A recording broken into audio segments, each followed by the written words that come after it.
谷口先生、友野教授の退職祝賀会の件、メールでご覧になられたかもしれませんが、念のためのお知らせです。ずいぶん気が早いんじゃない？はい、友野研の皆さんが張り切って計画されてます。さすが友野先生、人望が厚いね。谷口先生にお願いしたい寄稿文は記念冊子を印刷する関係で締め切り厳守だそうです。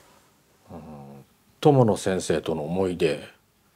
いや、友野先生は大先輩だけど、僕はそれほど親しい間柄ではなかったけれども。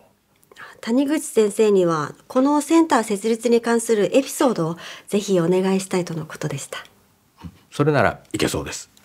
藤田先生も寄稿するの？はい、私は学生時代に友野教授の授業を受けてましたし、同期が友野研にいるので何かと親しくしていただきました。なるほど。そういえば君んとこの院生、岡野君、彼は確か友野研から移ってきたんだったね。そうなんです。とっても優秀で院生たちには良い刺激になってます。加藤君とも気があって。ああ、加藤君ね。いや、君が引き受けてくれて助かったよ。彼はどうかね。僕のところではちょっと心配でしたよ。諦めが早くて粘らないんだよ。そうですか。よくやってると思います。少し面倒くさがりなところはありますけど。いや、実験を面倒に思うようじゃダメなんだよ。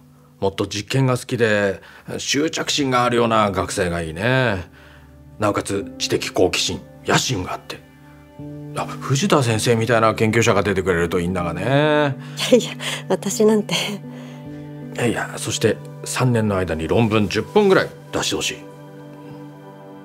いや、10本が多いか。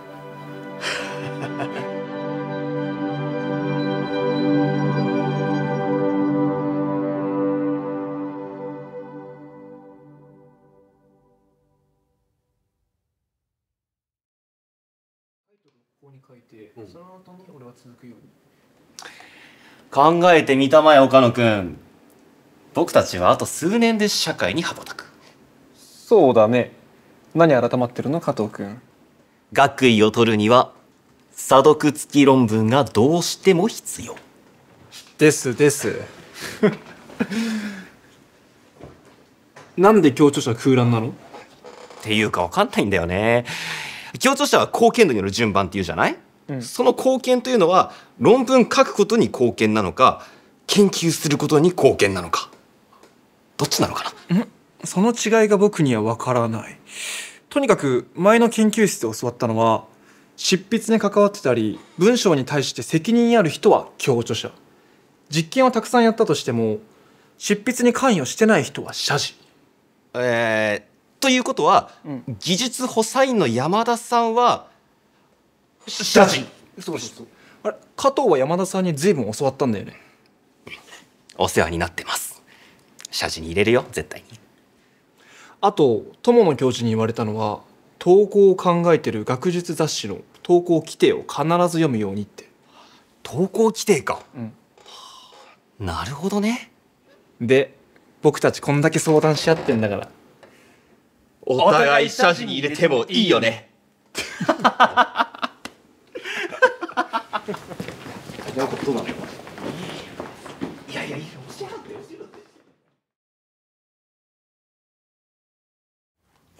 研究室の顕微鏡カメラにはハードディスクがつながっていますけど、そこには生データが保存されています。論文に1枚しか写真を載せないとしても、例えば100サンプルあれば100枚の写真を撮影しますよね。はい。林さんはその100枚を出せと言われたらちゃんと出せるかな？出せます。よかった。出せるのなら、あなたの実験は架空のものではない、捏造ではなかったと証明できます。つまり生データはとっても大事なので、きちんと保存しましょうというお話です。はい。生データはラボでも保存していて、私が気がついた時にやってます。だけど皆さんも画像撮影や解析をするたびにバックアップを取っておいてください。あと今度友野研を参考にさせてもらって、データ管理のためのポリシーの作成を始めようと思っているところです。決まったらまたお知らせしますね。それから皆さんすでに聞いてると思うけど、ジャーナルが論文掲載の条件として関連データをリポジトリに公開することを要求するケースが増えてます。その是非はさておいて、もちろん関連データには生データも含まれますので、この点においても生データが大事だということです。ところで、誰が見ても分かりやすいようにデータの整理ができてますか、加藤くん？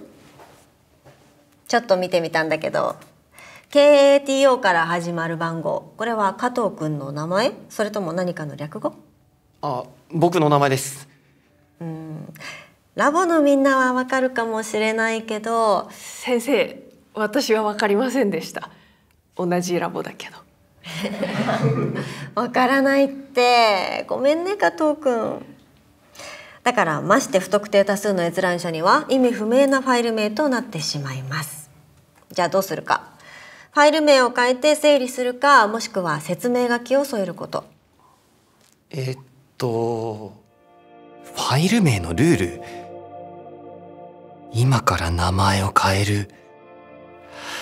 無理だろう。はい、説明書きを追加することにします。わかりました。忘れないうちにやっといてね。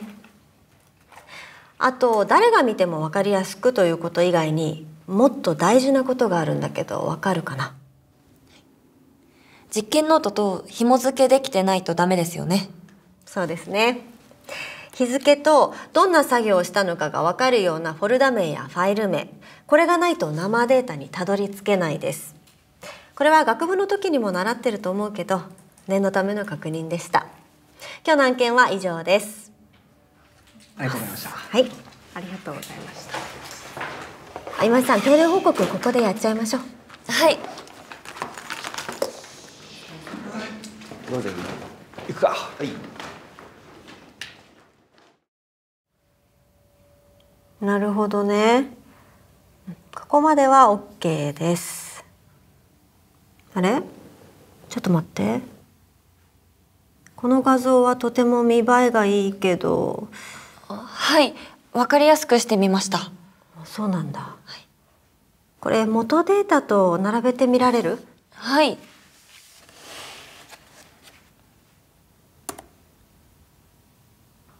はい、これです。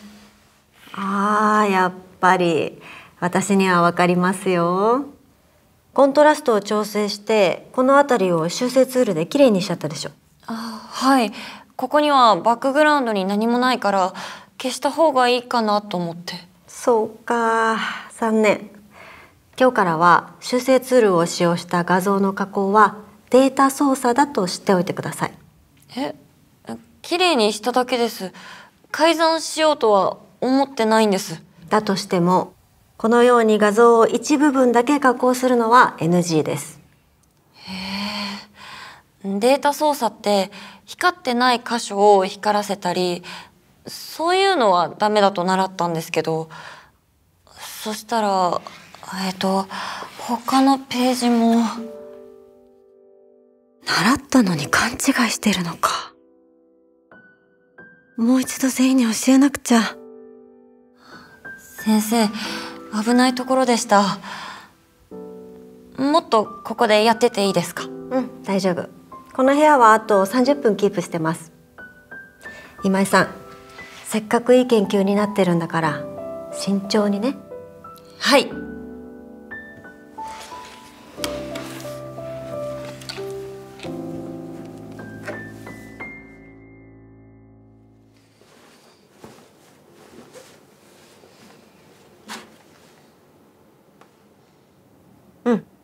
大丈夫かな。ありがとうございます。これ共同執筆者には谷口教授を加えるはずだったかと思います。入れましょう。はい。で、今更かもなんですけど、谷口先生は共著者になるんですか？謝辞ではなくて。謝辞？ずっとこの方式だからどうかな。余計なこと言ったかな。これが慣例というやつかも。着想とか研究デザインにアドバイスくださったのが谷口先生なのね。はい。だからこの研究の目的を誰よりも理解している研究者。じゃあまた次回金曜日にね。はい、ありがとうございました。はい。どうやってるようですね。友野先生、寄ってってください。いやーお邪魔しちゃ悪いからね。あ、岡野くんは投稿用の論文がほぼ完成しました。そうですか。よかった。順調のようだね。はい、おかげさまです。何一人前のこと言いよって。僕は何もしてないよ。俺を言うなら藤田先生にね。どう？ちょっとコーヒーでも。はい。失礼します。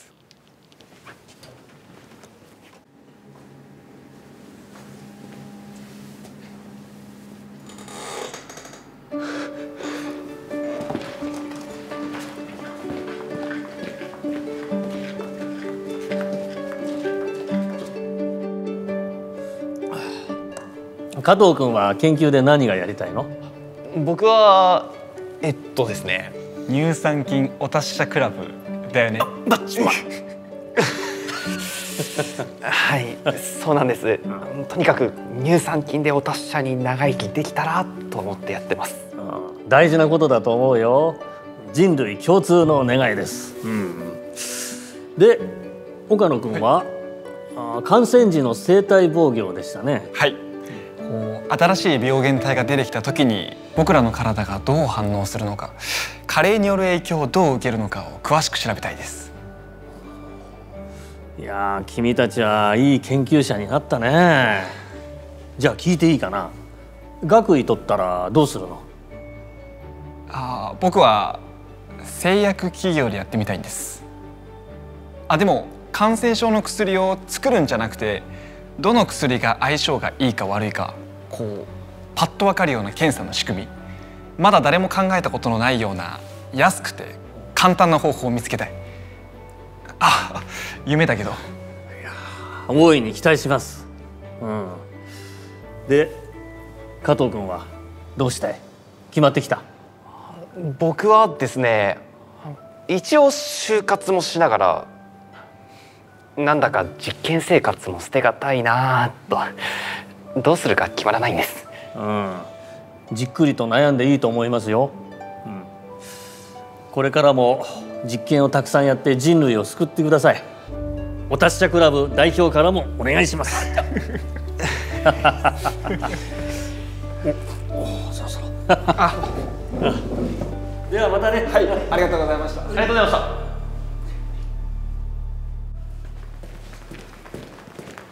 た。あれ？実験室まだ行くの？今日やっておきたいことなんだ。今ならラボも空いてるだろうし。そっか。じゃあね、僕は帰ります。お疲れ。加藤、いつの間にラボ人間？ラボ人間？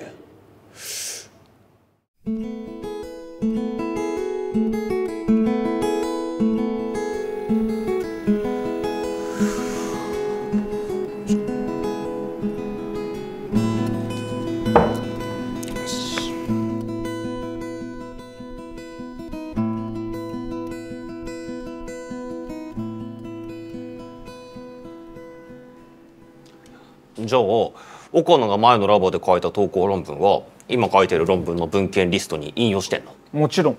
活性化 T 細胞は前のラボでの研究が分厚いよ。教授や先輩の研究が積み重なって今の見解が成り立ってる。そうだったな。俺は T 細胞のことは藤田先生からというより友野教授の授業と岡野に教わったんだった。だろ？ほら、これは僕の前の論文。うわー、参考文献が充実してんね。今執筆中の論文、過去の論文のこと書いてる部分もあるけど引用してないよ。ちょっと待って。気をつけないといけないのは、自分で自分の論文を引用したのに引用を紐付けない件だよ。だって引用していくのいちいち面倒では。ダメダメ、それ完全にアウトです。過去の論文で書いた文章を適切に引用しないでそのまま転記すると、それ自己盗用だから。参考文献も同じくだよ。適切に紐付けておかないと、過去の行助なのにあたかも今の論文で初めて分かったみたいになっちゃうから。それも自己盗用。自己投与、なんか聞いたことあるけど。あるはずです。しっかりしてよ。そっか、これれが自己投与なのか。いや、人事かと思ってた。まさかこんなに身近なことだったなんて。忘れないうちにリンクさせておいたらいいよ。承知しました。うん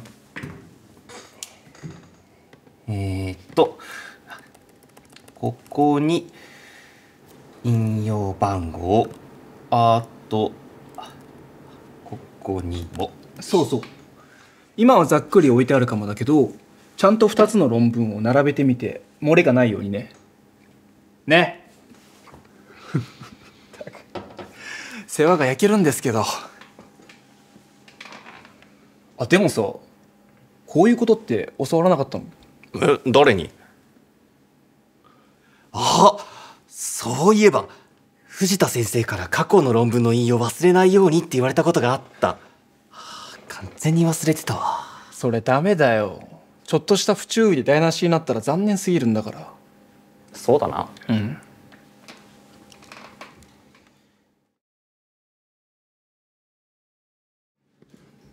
岡野に感謝だ。だけど前の論文の時、その前の論文ちゃんと引用してたかな。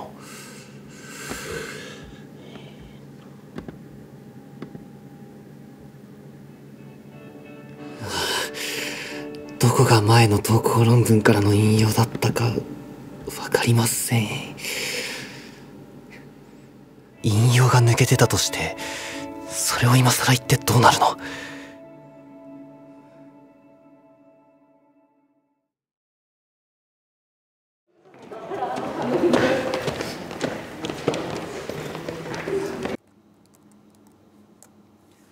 ああ、がっかり。兄さんなんて？加藤さん、私はもうがっかりなんです。どうしたの？ですね、私去年上海で学会発表したじゃないですか。里帰りも兼ねて。うん、覚えてる。その時発表した内容を論文化したものがあるのです。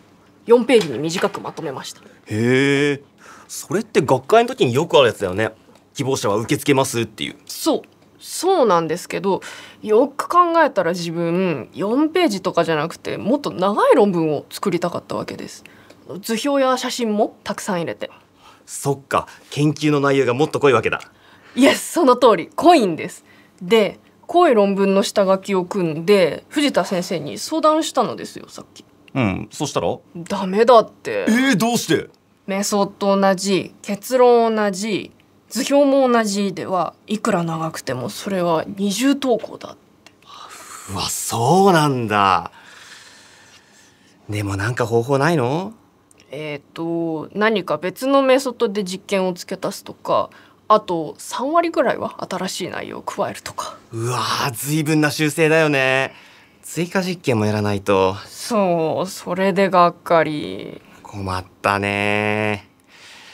だけど学会発表の内容を論文化するときはよーく考えた方がいいっていうことだ。そういうことです。でも負けないですよ。何しろ濃い研究ですから。濃いもんね。応援するよ。ありがとう。じゃあお先。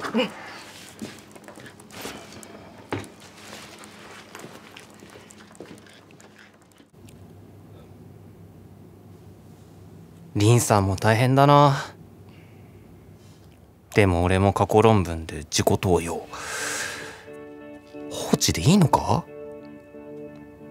先生に相談か？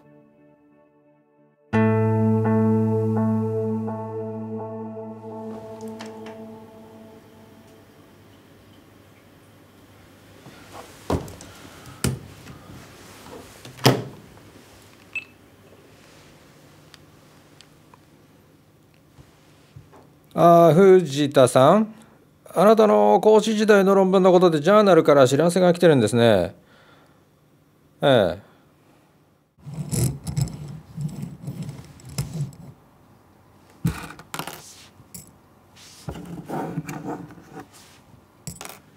3年前の論文ですが、サラミ論文だと疑われているようです。責任著者である私宛てに知らせが来ました。そんな。他のジャーナルに投稿した論文を送付するようにと書かれています。ですがサラミにならないように各論文をそれぞれの参考文献に含めておいたんです。あの時どうしたんだっけ。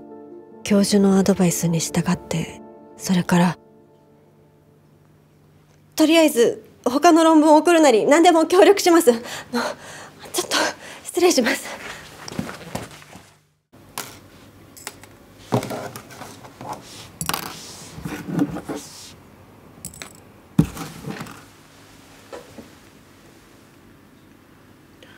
斉藤さん、ちょっと来られますか。藤田先生の論文に不具合が見つかったんですよ。大学に報告するのかどうかまだわからないけど、僕はちょっと伏せておいた方がいいように思うんだけどな。困りましたね。教長の方はいらっしゃるのですか？企業なんだよ。学生の就職先でお世話になってる北東乳業。先生、こういう場合の決まり事はないと思いますけど、ただ大学事務局の方にはお知らせになった方がよろしいのではありませんか？私、研究家の研究構成関係の方を個人的に知っていますので、ちょっと聞いてみます。いずれ大学も知ることになるでしょうし、隠しておくことでいい結果になるとも思えません。まあそうかもしれないね。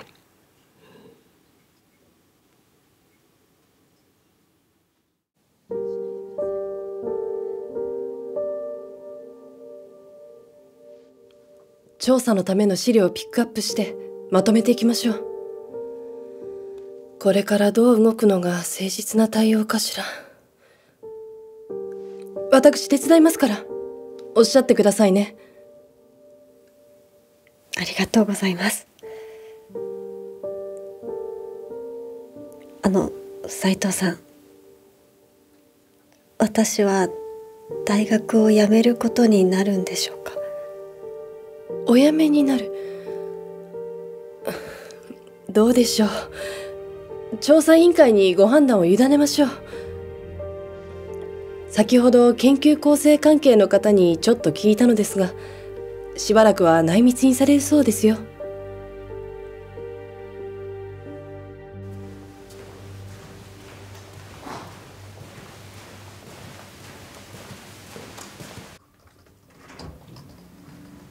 斉藤さん。友野先生。谷口教授、今日はおいでですか？いえ、谷口先生はお休みでして、体調が優れないのだそうです。どうされたんだろう。それが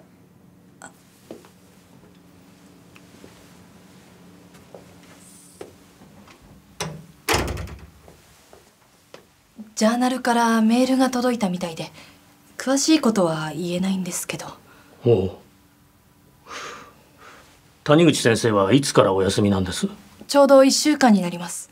心配ですね。で、学生たちの指導は？いえ、何も。ご指示がないのでそろそろ困っています。どうしたものかな。藤田さんはいますか？はい。じゃあとりあえず藤田さんと話してみます。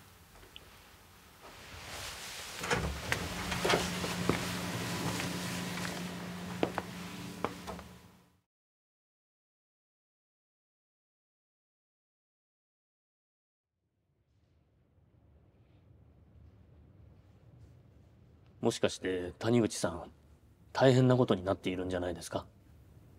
いいえ先生、実はそれ私が原因なんです。藤田さんが？はい。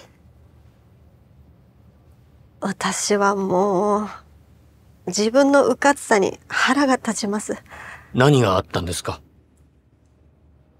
私がまだ講師だった時のことです。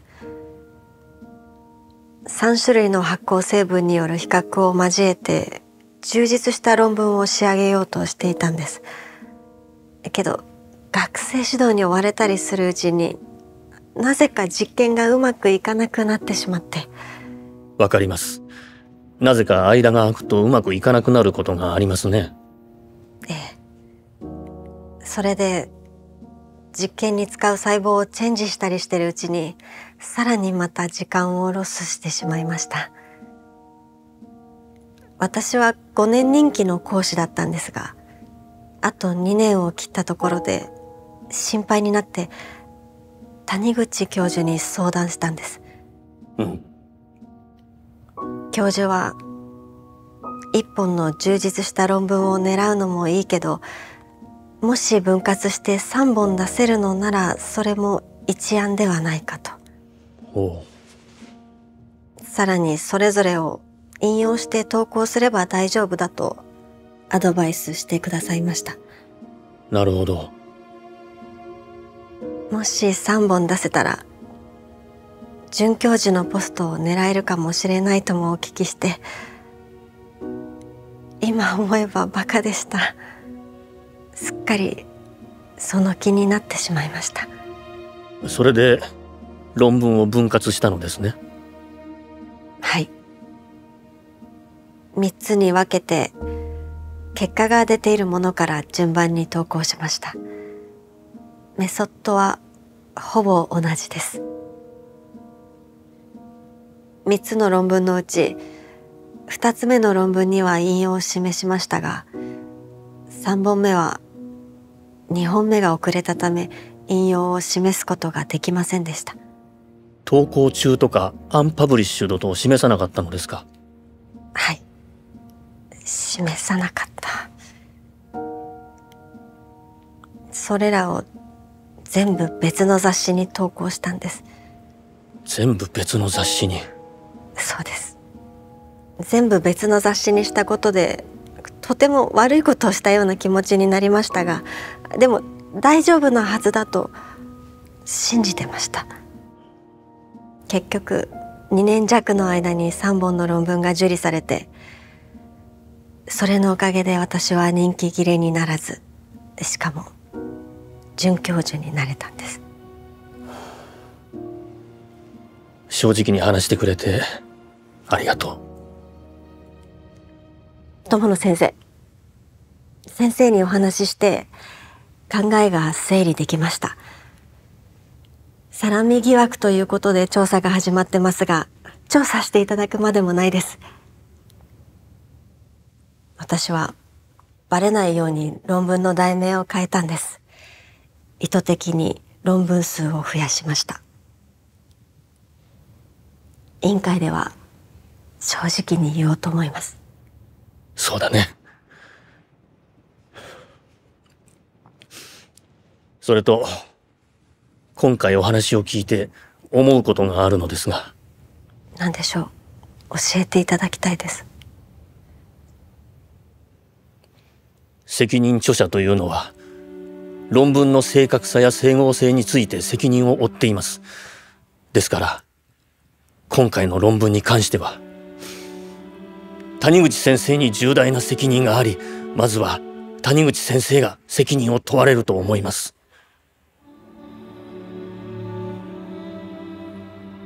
私も含めてですが、責任著者は論文が倫理的に正しい位置づけであることを保証する覚悟で指導に当たらなければなりません。はい。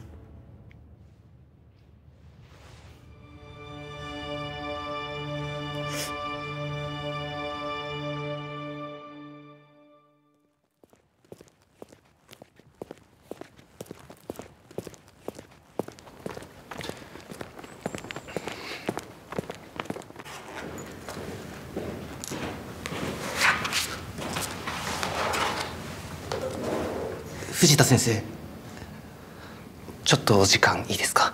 いいですよ。実は僕、できたら大学に残って研究を続けたいと思うんです。そうなんだ加藤君。それはとっても嬉しい申し出です。でも今まで放置していましたが、僕は投稿論文で自己投与をやらかしています。そうですか。それは勇気ある告白です。気がつかなくて申し訳なかった。まずは私の指導不足を詫びたいと思います。すいません。それで加藤君は過去の自分の論文を引用するのを忘れたから、次の論文であたかも初めての説を展開するような書き方になっちゃったわけですね。そうです。忘れたというか、いちいち面倒になってしまって、それに当時は引用することが大して重要なこととも思ってなくて。当時はね。で、今は重要だと分かったわけね。はい。じゃあ早々に投稿したジャーナルの編集委員会に連絡しましょう。加藤君は論文の修正を求められるかもしれない。あと学位の取得が遅れる可能性があるけど。やっぱりそうですよね。でもね、大学院に残って研究を続けることはできると思う。本当ですか？おそらくね。加藤君は自分で正直に告白してくれたのが良かった。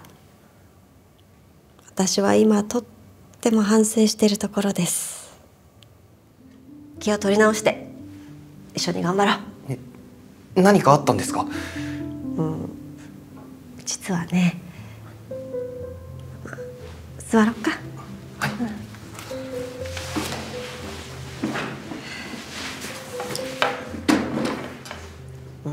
3年くらい前のことなんだけどね、私がまだ講師だったんだけど、何種類の比較性